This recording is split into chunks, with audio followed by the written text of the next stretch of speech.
Vamos a empezar con un tema muy interesante. El pasado viernes salió publicado en La Nueva España un artículo que escribí junto al economista Javier García sobre el tema del autocuidado.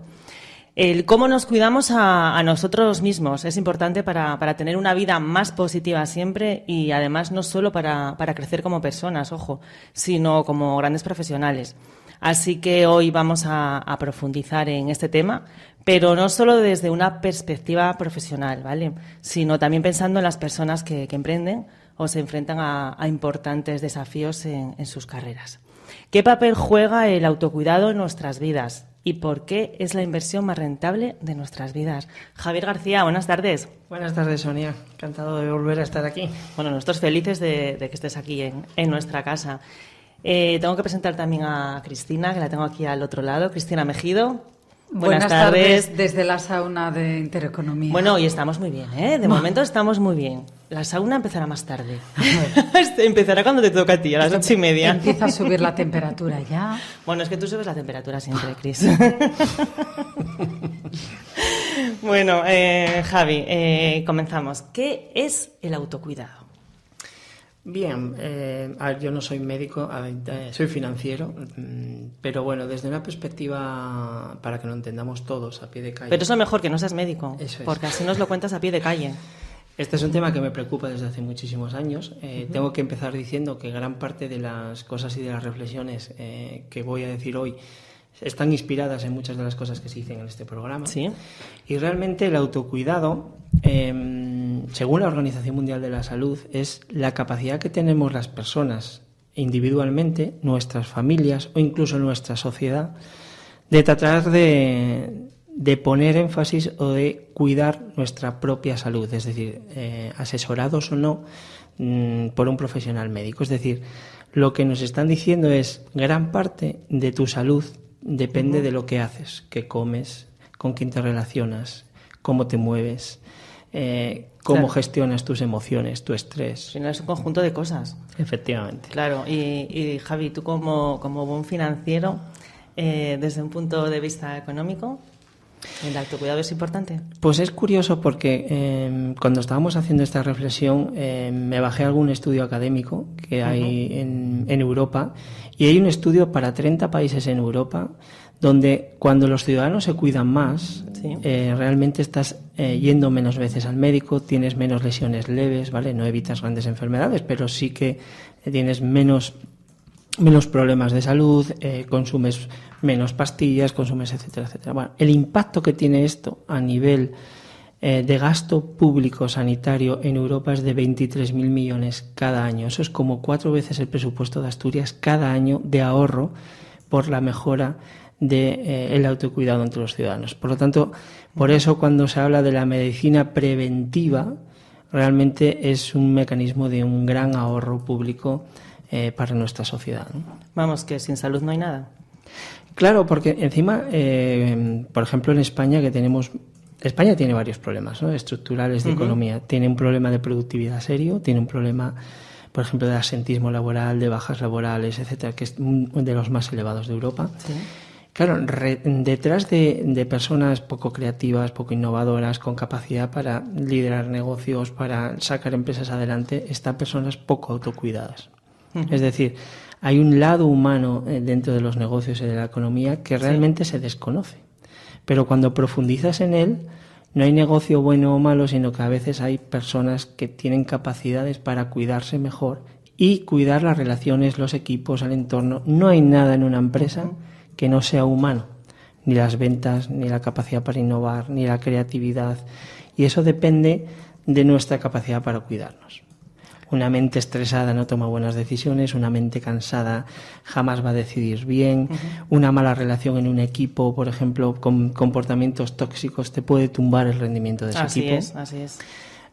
Detrás de todo esto, o sea, queremos ser empresas más grandes, queremos ser más innovadores, queremos ser más creativos, queremos tener una salud de hierro, queremos tener muchas cosas, pero a veces descuidamos nuestra mayor inversión, que debería ser nosotros mismos. Que es lo más importante.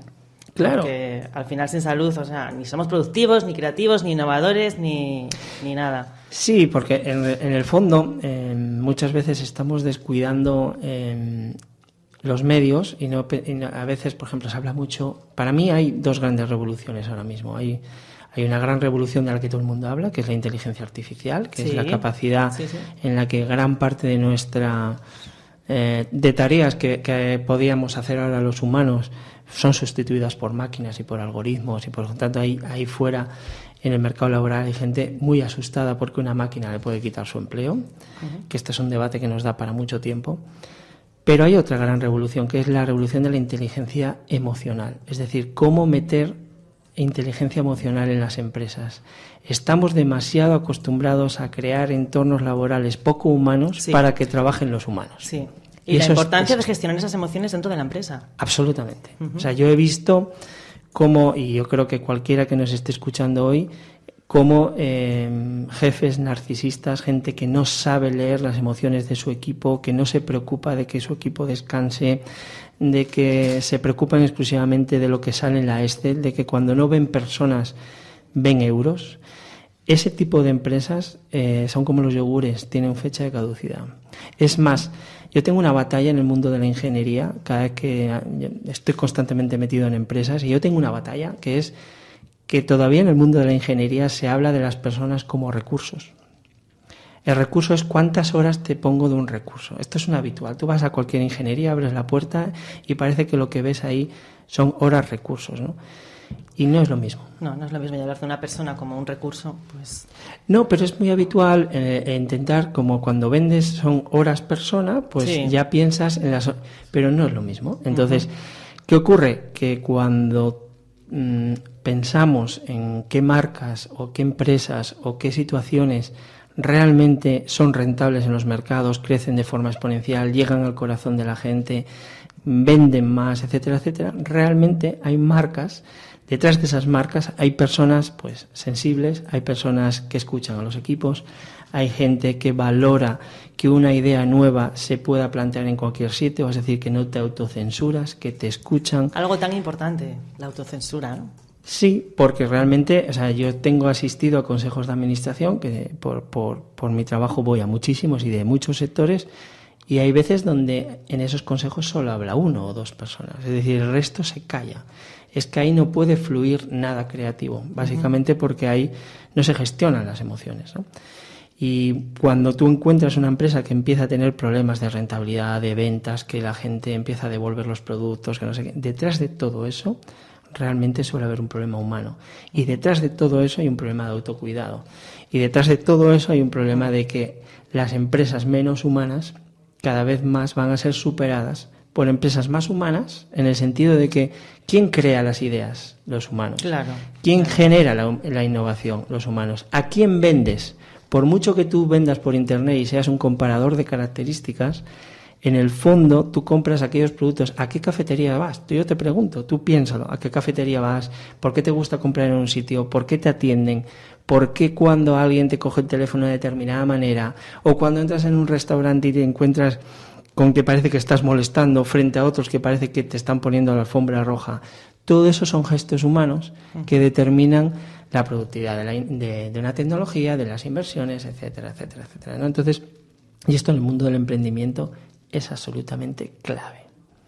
De hecho, si yo llevo 17, casi 20 años en el mundo del emprendimiento, ¿vale? Y mucho tiempo atendiendo a emprendedores, desde la perspectiva financiera y viéndoles a muchos sufrir. Este es un tema muy duro, o sea, no vale cualquiera para emprender porque hay que tener una gestión de uno mismo, de emociones, de estrés, de apoyo. O sea, no es lo mismo emprender cuando tienes un entorno que te apoya que un entorno que te hunde. Exacto, además ese es un tema que para tocar otro día, que es un tema largo además, mucho y es hablar largo y tendido en eso, sí. Efectivamente, y es determinante, ¿no? Entonces, por ejemplo, una de las cosas que yo he ido observando, que cuando yo empecé, pues yo tenía 26 años en el mundo del emprendimiento, 27, y claro que era muy habitual fijarse mucho. Yo sé que cualquier oyente se acuerda de una película que se llama Wall Street, de Gordon Gekko, que era la exponencia. Es una película de Oliver Stone, que es el síntoma de lo que eran los años 80, ¿no? Directivos, por supuesto, con mucha testosterona, que no comen, que no duermen, que trabajan 24/7, que hay que estar disponibles, que no ven en las personas más que euros, que las empresas no son nada más que una cuenta de resultados, etcétera, etcétera. Ese Gordon Gekko, que fue el boom de los 90, el boom incluso de los 2000, eso está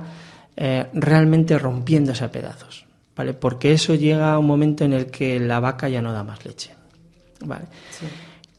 Este modelo está rompiéndose por los 4 costados y ahora resulta que los vulnerables, los sensibles, los que tienen capacidad de escuchar, los que técnicamente los sociólogos y los psicólogos llaman los que tienen capacidades blandas, es decir, son capacidades que van más allá de una carrera, de una formación técnica. Es decir, que tú y yo seamos capaces de llegar a acuerdos, que tú y yo seamos capaces de sentarnos, interaccionar y crear nuevas ideas, porque está demostrado que uno de los sitios donde más hervidero hay de innovación en una empresa es en la máquina de café. La gente tiene la costumbre de pensar que cuando tú fichas hay que fichar, tienen que controlarte las 8 horas que estás haciendo, y resulta que si tú vas caminando con un compañero al parking, cuando ya sales posiblemente haya más probabilidad de que te salga una buena idea en esa interacción que sentado en una oficina, ¿no? Hay muchos mitos detrás de todo esto. Sí. Y en cambio, cuando tú esto lo planteas en ciertos comités directivos, pues esto es como, wow, rompemos todo. Sin embargo, no es así. Es decir, la capacidad que tiene lo que se denomina la inteligencia colectiva, es decir, una de las cosas que están determinando la diferencia en la rentabilidad, pero además está muy medido, diferencias hasta el 30 y el 40% en rentabilidad, es la capacidad que tienen las empresas de tener inteligencia colectiva dentro de esas empresas. ¿Qué quiere decir eso? Que tienes personas automotivadas, que se cuidan, que caminan. O sea, no es curiosidad, no es una tontería que todas o prácticamente todas las grandes ideas que sacaba Jobs, por ejemplo, que todo el mundo mira, eran caminando, eran en reuniones fuera de los despachos. Gran parte de la gente creativa se va de vacaciones y cuando se relaja se le ocurren las ideas productivas, no en la oficina. Entonces, no puedes someter a la gente a una cadena de hace 200 años. Claro, a ver, al final las ideas tienen que fluir. ¿Y cuándo fluyen? Cuando tú estás a gusto, estás relajado, estás en el sofá de tu casa, estés donde estés, pero precisamente si hay un centro donde estás estresado, donde fluye el mal rollo, precisamente la positividad, brilla por su ausencia, ahí precisamente no te va a fluir ninguna idea. Leía el otro día un estudio en la Harvard Business Review que demostraba que aquellos artistas a los que se les pagaba por hacer un cuadro, por hacer una obra, tal, y se les ponía un plazo, se les metía un estrés determinado, la calidad técnica del cuadro, por ejemplo, no cambiaba, pero la calidad artística y la capacidad de percepción cambiaba radicalmente. Claro. Se notaba muchísimo cuando tú metes estrés, la creatividad baja en picado, ¿no? ¿Qué ocurre? Que cuando tú tienes estas concepciones y llegas y empiezas a emprender, yo me encuentro emprendedores con 1, 2 personas, 3, que piensan que emprender les va a salir mejor cuando trabajan 24 horas los 7 días, cuando están completamente accesibles, cuando tienen que contestar todos los WhatsApp del mundo mundial, cuando no se cuidan, cuando comen mal, cuando no hacen deporte, porque incluso hay algunos que se sienten culpables porque ya que no vendo tengo que trabajar más. Y yo soy un fan, y además es que creo que lo puedo demostrar incluso a nivel personal, donde el silencio, el tiempo para pensar, el tiempo descomunicado es realmente productivo. O sea, nadie puede pensar si no tienes una calidad de tiempo para pensar. De hecho, ahora mismo está haciendo furor este verano un libro que se llama Concentración, de un autor muy potente en Estados Unidos, que ha demostrado, o hace una recopilación de todos los artículos, que demuestra que las personas que se autocuidan más tienen un foco mayor en lo que hacen. Tienen más capacidad para hacer más tareas, son más productivos, tienen ideas más brillantes, se relacionan mejor con la gente. Y ese libro, por ejemplo, que se llama así, Concentración, claro, en realidad lo que estamos descubriendo es que lo que nos hace verdaderamente humanos diferenciales es la parte humana. La parte humana. Curiosamente, sí. ¿no? Sí, tal cual. Javi, hay gente en su casa ahora mismo que estará diciendo, bueno, yo no soy ni emprendedor, ni soy empresario, ni soy nada de eso. Entonces vamos a hablar un poco a pie de calle, que esa frase a mí me encanta. ¿Cómo repercute y por qué es importante el autocuidado? Hombre, desde una perspectiva para mí fundamental, ¿no? cuando una persona... Además, el autocuidado no es algo solamente físico, no solamente es ir al gimnasio, ¿vale? También hay una parte también mental y es una parte de controlar. Claro, es muy importante esto que estás diciendo porque hay mucha gente que piensa en el autocuidado. Yo tengo que gimnasio, tener un cuerpazo... Esto y no estamos hablando a nivel estético. No se trata de tener tableta. Exacto. Se trata de tener de forma integral pues una buena gestión de tus emociones, como muchas veces hablas aquí en tu programa. Más importante que tener tableta, ¿eh? Sí. Tengo que decirlo desde aquí. Yo, que me dedico a invertir, invierto más en personas que emocionalmente están más equilibradas que los que tienen una tableta. La tabletita, sí. Que está muy bien para lucir en verano, pero espero... A ver, la cuestión es que desde una perspectiva a pie de calle, lo que te encuentras es que cuando tú no te descuidas, porque sí. una de las cosas que yo he vivido es que, y cualquiera que nos está escuchando lo ve todos los días, ¿no? Cuando el vecino o tu amigo o tu hermano pierde el empleo, no solamente lo notas cuando te cae la cuenta corriente, ¿vale? O sea, parece que pierdes la motivación, parece que no sabes por qué te levantas, parece que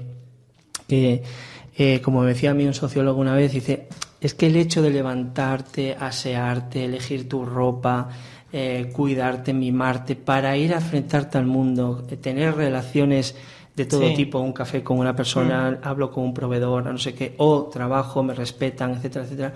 Parece que todo eso se puede ir perdiendo. Claro. Mucha gente se descuida en ese sentido, que es lo contrario de autocuidarse, y acabas en un sedentarismo o acabas bajando los brazos con problemas de motivación. ¿Y qué ocurre? Que es que parece que el pozo te hundes más. Entonces la probabilidad de salir de ese pozo es todavía menor. Claro. Si has la perdido... consecuencia de todo eso es terrible, además. Claro. No tienes fuerza. ¿Me voy a ponerme a estudiar al caso? No. ¿Voy a buscar empleo? No.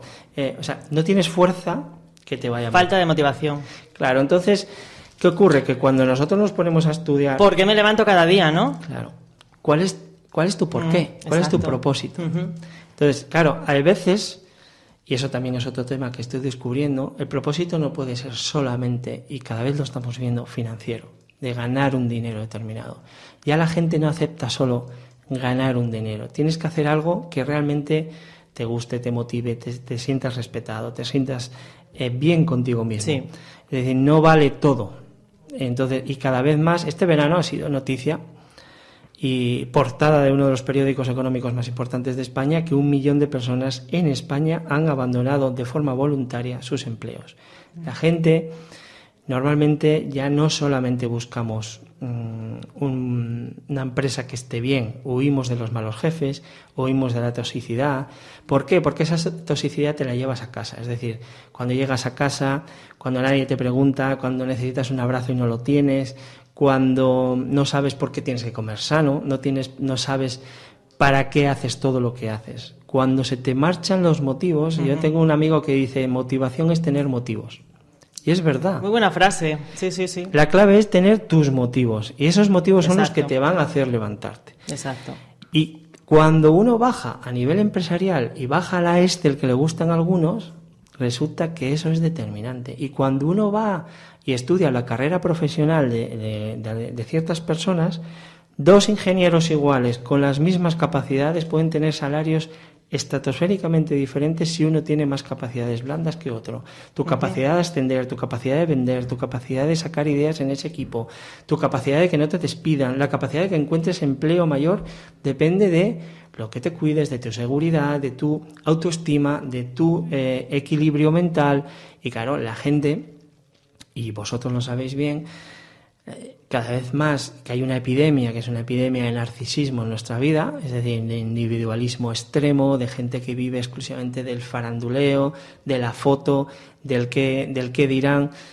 Ese tipo de vacíos, huecos y de personas son muy destructivas, que no acaban en los psicólogos, como me dicen muchos psicólogos. Nosotros vienen las víctimas, no vienen ellos, porque ellos encima, o ellas, ¿no? Entonces, pero un narcisista nunca va a admitir que tiene jamás, ese problema, jamás. Ni va a ir al psicólogo. El problema es de la víctima. El problema es de la otra persona, sí, siempre. Entonces, ¿qué ocurre? Que en un proceso de una persona que te pilla con un autocuidado muy bajo, puedes caer presas de narcisistas, el estrés se te dispara, te hunden más en tu autoestima. Y es que me da igual que sea, dime cualquier empresa, dime cualquier profesión, dime cualquier ámbito en el que esto no te destruya. Sí. Entonces, dejemos ya de hablar solo de empresas o de emprendimiento desde una perspectiva de cuánto facturas y empecemos a cuidar a las personas que hay dentro de esas empresas. Exacto, por eso es tan importante no descuidar jamás lo que nos hace únicos, ¿no? Que somos nosotros mismos. Exacto, no podría sintetizarlo mejor. Cris, tú cuando quieras intervenir, sin problema, ¿eh? Bueno, me gusta muchísimo escuchar a Javi, él ya lo sabe y vosotros lo sabéis. Y bueno, mientras él estaba hablando, yo estaba aquí tomando anotaciones porque es un tema que a mí me pilla de frente. ¿Por qué este tema me pilla de frente? Porque llevo dedicándome a la cosmética y al cuidado personal pues 22 años y desde hace uno en concreto me dedico ya a poner de moda el bienestar y la salud para tener belleza desde dentro hacia afuera. Una frase que me encanta también, tengo que decirlo. Entonces, si me permitís alguna puntualización de lo que has dicho, porque me encanta, ¿no? Mira, se ha demostrado hasta ahora cuando tú veías a una persona pues que no aparentaba su edad, que estaba bastante joven o cuidada, como estamos describiendo, todo el mundo decía, eso es genético. Bueno, pues se ha descubierto que la genética solo, absolutamente solo, corresponde en un 30%. El 70% restante es cómo vives, cómo piensas, cómo actúas, cómo comes, cómo duermes, cómo hablas, cómo te hablas. Porque es que no podemos olvidar que cómo eso te es hablas. Muy importante, cómo nos hablamos. ¿Vale? Cómo nos eso hablamos, es cierto. ¿vale? Eso por un lado, ¿no? Y luego, nosotros cuando hablamos de cuidarnos, yo, por ejemplo, cuando hablo con gente de la calle o mismamente voy a visitar a clientes, cuando les hablo de cuidarse, por fuera, la gente solo se ve por fuera, evidentemente es lo que vemos en el espejo. Nunca nos vemos por dentro. Ojalá pudiéramos vernos por dentro. Entonces no sabemos cómo está nuestro interior. Y muchos casos son que una persona llega normal a un médico y acaba sin salir del médico porque ya sabemos cómo sale. Entonces, ese interior para mí sería lo importante. Yo ahora mismo estoy en una empresa en la cual lo que ponemos de moda es el cuidado desde el interior y la salud. Es decir, poner de moda la salud, que era lo que tú decías. Acabar con esas historias tan importantes como la de, bueno, estoy en un médico y a ver quién toma más pastillas y quién tiene más dolores. Pues al contrario, poner de moda la salud y luego te comento alguna cosa, alguna cosita más. Me encanta, me encanta. Javi, tema de autoconfianza, que creo que es importante antes de acabar, ¿vale? Es imposible, ¿no?, emprender autoconfianza. Es importantísimo tener esa autoconfianza que tanto nos falta.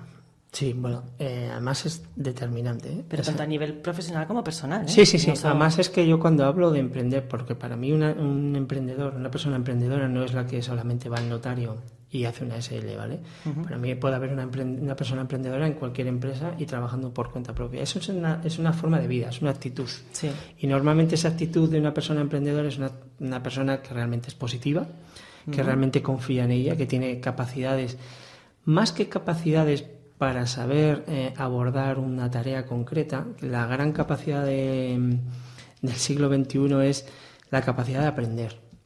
Uh-huh. Es decir, enfrentarte a problemas nuevos y tener capacidad para resolverlos. Entonces, claro, para eso tienes que saber crear y tener controlada tu miedo, tu incertidumbre, porque claro, muchos de los problemas que se te presentan nunca los has visto antes. Entonces, eso implica una confianza en ti. Si no la tienes, yo veo muchos emprendedores que son capaces, se quedan bloqueados. Entonces, no hay peor cosa. Y yo lo he vivido porque profesionalmente he pasado mis peores momentos de trabajo profesional en la crisis de 2008, entre 2008 y 2013, curiosamente cuando más trabajaba, porque he visto caer a muchas empresas. Y he aprendido muchas cosas de las crisis. Y lo que más he aprendido es que aquellas personas y equipos que tratan de separar y dicen, bueno, vamos a ver, las crisis, yo tengo una crisis, tengo un problema, pero como te paralices, no hagas nada, la inacción es mortal. Entonces, eso requiere de tener una capacidad para confiar en ti mismo, en tu equipo, en tus personas y no creerte el gallo del corral. Es decir, si hay una crisis, es que algo estamos haciendo mal. Y si estamos haciendo algo mal, exacto, hay que también aprender. Y eso es muy importante. Y luego también hay, curiosamente, esta moda de Silicon Valley, hay gente que está en el otro extremo. en la gente que... Bueno, nos queda muy poco tiempo, entonces quería hacerte una última pregunta. ¿Tú crees entonces que las empresas deberían de invertir y facilitar todo esto del autocuidado? Yo lo que creo es que el que no lo haga tiene una caducidad más pronto que tarde, absolutamente. Y ya está demostrado en muchos sectores. Respuesta tajante, ¿eh? Absolutamente. Y además categórica. Bueno, pues Javi, se nos va el tiempo, es lo que tiene el directo, que empezamos a hablar y ya está diciendo Cris, es que se nos va, es que ya lo sé, se nos va, pues llevamos bastante ya. Pero es que no da tiempo a nada. Ya, hija, ya. Estira es esto lo que como tiene, el chicle. pero eso es lo bueno. Por favor, estira esto eso como es lo el bueno. chicle. Y en casa están diciendo, pero vamos a ver si me acabo de sentar. Bueno, Javi, lo que te decía, muchas gracias por estar aquí, por un tema tan importante y tan necesario, ¿no? en nuestras vidas. No, gracias a tu programa porque es una inspiración en este sentido. O sea que gracias. Bueno, en positivo, Javi, siempre. Exacto.